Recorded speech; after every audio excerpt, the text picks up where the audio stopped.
Good morning. Welcome once again in continuing with our National Economic Survey.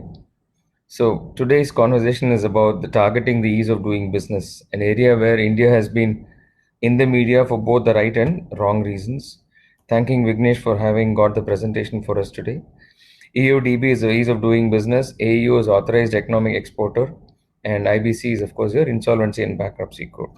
So the agenda would be giving you a high-level peek into what the ease of doing business is all about, India's journey across various parameters in this space, where the global peers and where India needs to focus on efficiency gain, and looking at a few case studies on the logistics in India.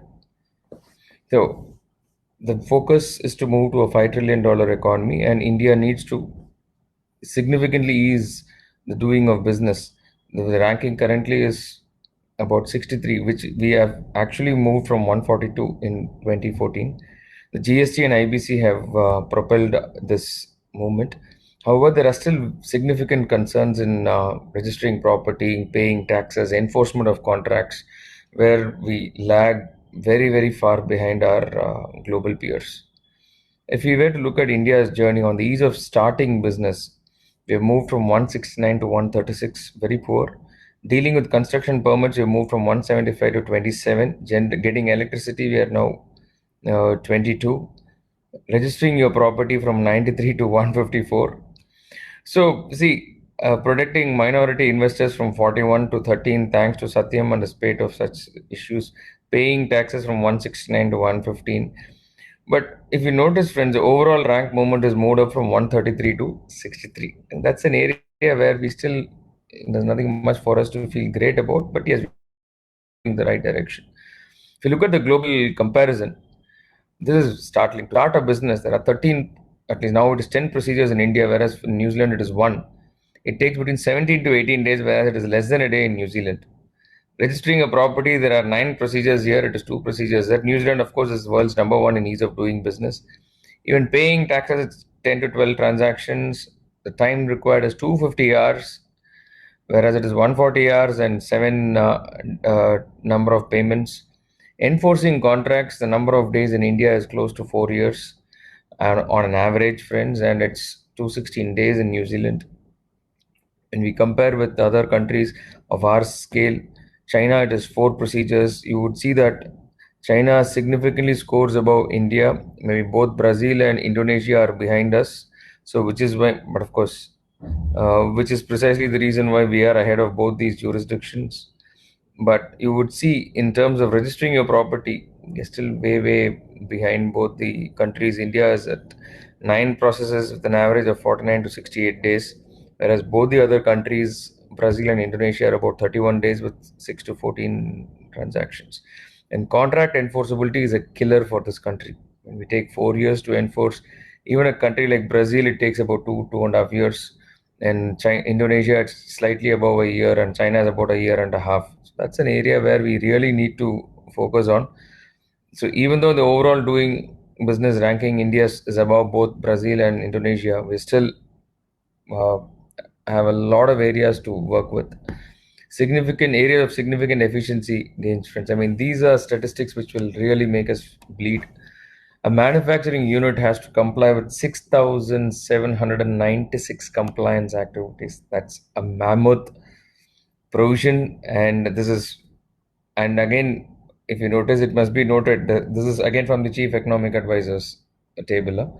He says that it's not comprehensive and not that every rule applies to every manufacturer, but still we're talking about such a large number. And apart from this, you have shops and establishment acts, which are state-wise regulations, total of 324 to 3,214 act sections and 3,582 rules.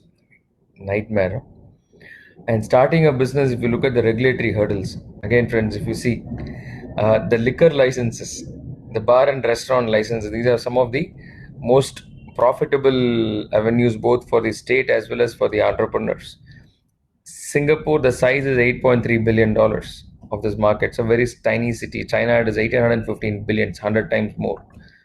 Both these jurisdictions have just 4 licenses to be obtained.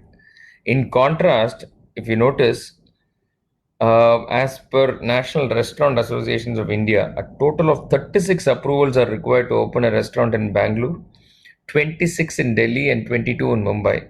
And on top of it, Delhi and Kolkata have a police eating house license.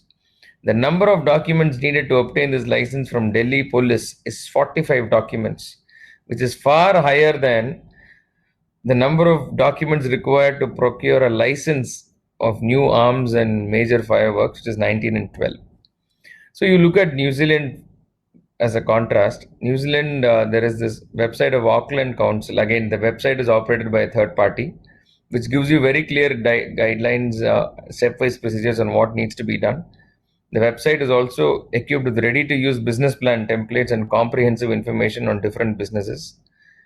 In India, we only have a list of licenses and permission, and that's again which can be obtained, and it does not give you the comprehensive list because no one wants to take accountability saying, okay, I have only given this. The license requirement, if you notice, friends, for India has a market size of $61 billion. Imagine this: the population size is the same between India and China, not much of a difference. The Chinese market is $815 billion, which is about 12 times. I mean, but India requires 12 to 16 key licenses across for someone to operate in this space. This is apart from other state specific, whereas in China it is just four. Look at it: food, health, police eating, fire NOC, shops and establishment, lift license, delivery bikes, if employed, music license, weights and measures, environment clearance for air, for grease, tourism license, liquor license, shops and establishment. I mean, the list is endless. Construction permits, Hong Kong, it takes about two months. In a place like Delhi, which is one of the better managed states in this country, it's about 4 months. And everywhere, friends, if you notice, it takes 45 days to get the initial approval, and from there it is just 1 day for every inspection and getting the approval. So to achieve scale across businesses, there was a study which was conducted. And if you see the scale of operations, in Bangladesh, there are 80% of large businesses. India, it is 80% small. China, it is 80% or more of large business. And Vietnam, again, it is 80% or more of large business. The turnaround time from order to delivery is 50 days in Bangladesh, 31 in China, 63 in India, and Vietnam, it is 46. And the time taken to reach the port, I mean, it's criminal. Every other competitor in our region, it's less than a day.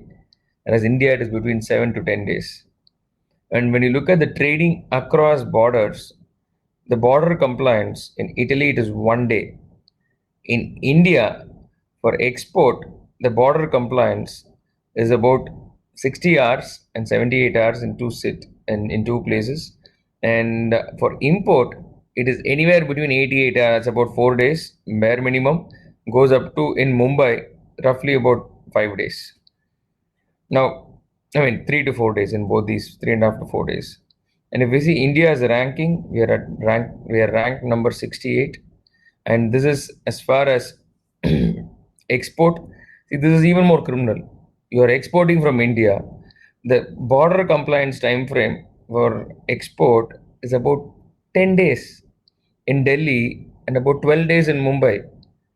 And what are we talking about? I mean, when our competitors are doing it in a matter of hours, we're doing it in a matter of many days, if not weeks. So this is very interesting, friends. Case studies of India's performance in logistics in very specific segments. Exporting of apparels. It takes about 41 days for the consignment to get transported from factory in Delhi to a warehouse in US. And out of that, 19 days are spent in India, 19 days are spent at sea, and 3 days are spent at US for bringing this down. So there are 6 processes in the Navasheva port which can take up to 14 days, of which a day or two is just spent on unloading. I mean, tremendous inefficiencies. Again, export of carpets. You would notice an authorized economic exporter, AEO, is a program under the aegis of the World Customs Organization SAFE framework to secure and facilitate global trade. So an entity which has an AEO status is considered a secure trader and a reliable trading partner.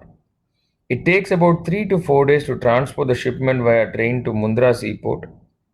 Another 6 to 7 days are used up as 7 hours are used for queuing up at the port. The vessel is loaded in the next 2 days and the ship departs on day 13. It takes about 40 days in all, 13 days in India, 22 days at sea, and 4 to 5 days at US. Although being an AEO significantly reduces the number of days a shipment takes to depart from India compared to the earlier one, it still has an inordinate amount of time delay. Again, importing of carpets. The turnaround time of ships, the case study tracks the time involved in moving imported carpets from Milan to a warehouse in Rajasthan, Bivar. It takes 1 day in Italy to complete the border compliance, and it takes 8 days in India to finish the import process. But the turnaround time of ships in India has been continuously reducing from 4.67 days in 2010-11 to 2.48 days, which is phenomenal in 1819. But if to sum it up, what comes out of all these three case studies is we have inordinate delays in loading and customs process. The process for imports, ironically, are better than for those for exports. The large variance in process time means that exports are forced to account for the uncertainty by padding extra waiting time. So the case study, let's look at another case study on electronics. Again, this is where the processes at seaport remain very inefficient compared to the airports, where it's significantly improved thanks to the privatization of airports. So it takes about 3 hours to transport to Kempegowda airport, and at the airport, it takes 1 hour to enter the export terminal. Total time spent at customs is about 2 hours, and a non AEO operator would take about 6 hours. Again, the process flow was studied for import. After the shipment is ready at Shenzhen, it takes 2 days to transport it to Hong Kong. After a 5 hour transit, the consignment reaches Kempegowda, Bangalore. It takes about 14 hours, 14 and 11 hours for non AEO and AEO consignments to reach the warehouse. So the process at airports is significantly better. The AEO did significantly improve the processes, but it's reasonably smooth even for a non AEO operator, but there's still a 25-30% improvement. So Indian processes here are sort of similar to the international processes. So friends, so to sum up then, if you look at this particular conversation, we are looking at a case where the ease of doing business is not only restricted to the compliance, but also to the processes in handling the physical movement of goods. Huge inefficiencies, but tremendous low hanging fruits, which can very easily help us move up the ladder. The great thing is this has been brought in by the Economic Advisory Council, which has the ears of the Prime Minister and the most prominent decision makers in the country. We hope the suggestions are being heard constructively and good things would flow. Thank you for your time. Catch up again on a conversation of relevance. Thank you.